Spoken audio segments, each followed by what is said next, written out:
A veces la historia no es una línea recta. Hay momentos, puntos de inflexión, en los que las grandes olas del tiempo parecen alinearse y lo cambian todo. Hoy vamos a analizar precisamente una de esas confluencias, una que es bastante rara, la de varios ciclos económicos y financieros que, según las fuentes, apuntan directamente hacia el periodo 2026-2027. Y ojo, la tesis central de este análisis es potente. No hablamos de una simple corrección de mercado, ¿no? Hablamos de un posible cambio sistémico, de un reajuste, por así decirlo, de las propias reglas del juego. Los patrones históricos nos dicen que estos momentos son fundamentalmente diferentes. Antes de seguir, es importante poner esto en contexto. Este análisis viene del equipo del canal STC y es parte de su serie educativa. El objetivo no es predecir el futuro, sino ofrecernos un marco, un mapa, para entender patrones históricos y cómo nos pueden afectar. Para quienes encuentren valioso este tipo de contenido, una forma de apoyar al canal y no perderse futuros análisis es, por supuesto, suscribiéndose. Venga, esta va a ser nuestra hoja de ruta. Empezaremos con el marco para entender de qué hablamos, después vamos a desglosar las tres grandes olas cíclicas, veremos qué impacto han tenido históricamente en las inversiones, exploraremos cómo se puede navegar este reajuste y cerraremos con una conclusión que creo que es clave.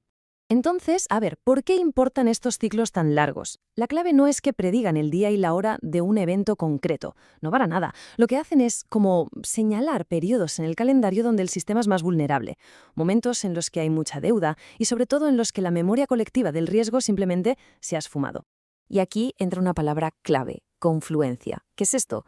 Pues dicho de forma sencilla, es cuando varias de estas grandes olas, de estos ciclos largos, coinciden en el tiempo. Y claro, cuando varias olas gigantes rompen a la vez, el impacto se multiplica. Es lo que crea estos periodos de riesgo tan elevado y con potencial de un cambio realmente profundo. Perfecto, pues vamos al lío. Vamos a ver cuáles son esas tres grandes olas específicas que, según las fuentes, están convergiendo ahora mismo. Cada una se mueve en una escala de tiempo distinta, pero juntas dibujan un panorama muy revelador. La primera, y quizá la más conocida, es el ciclo inmobiliario de 18 años. A menudo se le llama la columna vertebral de la economía, ¿no? Fijaos en el gráfico. Se ven claras sus fases de recuperación, de auge y de caída. El último pico gordo fue en 2007, justo antes del gran lío de la crisis financiera global. Si le sumamos 18 años a eso, pues las cuentas nos llevan directos a una ventana de giro entre 2025 y 2026. La segunda ola es más larga. Es la onda de Kondratiev, o K-Wave, de 50 a 60 años. Esta está más ligada a los grandes ciclos de innovación tecnológica, al crédito y a las materias primas. Pensemos en los picos de los locos años 20 o en la crisis del petróleo de los 70. Según este modelo, ahora mismo estaríamos en la fase madura, en el otoño de la onda actual, la que ha sido impulsada por toda la revolución digital. Y la tercera, la más larga de todas, es el ciclo generacional de Gann, que dura entre 80 y 100 años. Y esta es fascinante porque su motor es puramente psicológico. Es, básicamente, el tiempo que tarda una sociedad en olvidar por completo el dolor y las lecciones de una gran crisis. Cuando la generación que la vivió ya no está, ese miedo visceral al riesgo se diluye y eso permite que se vuelvan a acumular las mismas condiciones de fragilidad. De acuerdo, tenemos las tres olas identificadas. La pregunta del millón es: ¿y qué pasa cuando estas tres olas gigantes chocan entre sí? Vamos a ver qué impacto real, qué impacto tangible ha tenido esta confluencia en el pasado en los mercados y en las inversiones. Pues, para empezar, el entorno macroeconómico se vuelve, un poco caótico. La alta volatilidad pasa a ser lo normal. Se ven periodos que saltan de la inflación a la desaceleración, un vaivén que desconcierta a todo el mundo. Por supuesto, los bancos centrales y los gobiernos intervienen a lo grande. Y lo más importante, se produce una revalorización fundamental de los activos. Lo que valía mucho de repente vale menos, y viceversa. Y claro, no todos los barcos aguantan igual la tormenta. Históricamente, hay sectores que tienden a ser mucho más vulnerables. A la izquierda los vemos: el inmobiliario más especulativo, la tecnología que promete mucho pero no tiene beneficios, las finanzas más cíclicas.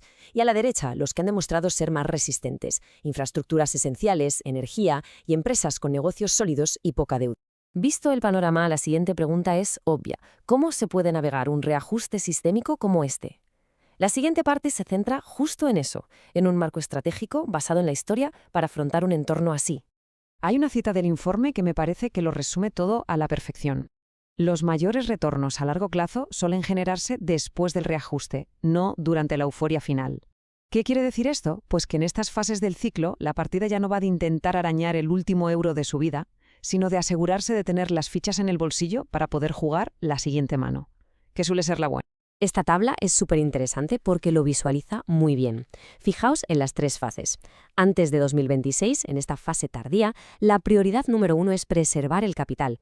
Luego, durante la transición de 2026-2027, el objetivo es capear el temporal, sobrevivir a la volatilidad, con más peso en activos reales.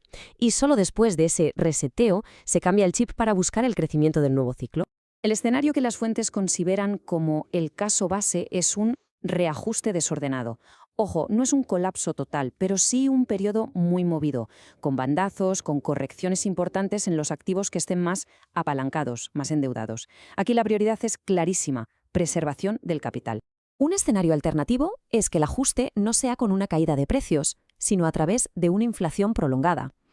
Una especie de estanflación moderna, parecida a la de los años 70. En este caso, el valor del capital financiero, del dinero, se erosiona y el énfasis se traslada a los activos reales, energía, materias primas, etc. Y el tercer escenario es el más brusco, un shock deflacionario, al estilo 1929 o 2008. Se produce una contracción rapidísima del crédito, una caída muy fuerte de precios, y aquí la liquidez, el cash, el tener dinero contante y sonante, se convierte en el activo estratégico clave, al menos temporalmente, hasta que llega la intervención masiva. Y así llegamos a la conclusión. Y si hay que quedarse con una sola idea de todo esto, es que en los grandes puntos de inflexión el contexto lo es, bueno, lo es casi todo. El punto crucial es este. El objetivo del análisis no es adivinar el futuro con una bola de cristal, es proporcionar un marco histórico, un mapa, que nos ayude a entender que entramos en un periodo de riesgo sistémico más elevado. Entender este mapa de fondo ya nos da una ventaja enorme para tomar decisiones a largo plazo. Por supuesto, y esto es fundamental, hay que dejar muy claro que todo el contenido del canal STC tiene fines exclusivamente educativos. Esto no constituye asesoramiento financiero ni de inversión. Al final del día, cada persona es responsable de sus propias decisiones. Este análisis nos deja con una pregunta final, una para la reflexión. En los grandes puntos de inflexión de la historia, ¿estamos preparados para reconocer que las reglas del juego están cambiando? ¿O seguimos intentando jugar con las reglas del ciclo que ya se ha terminado?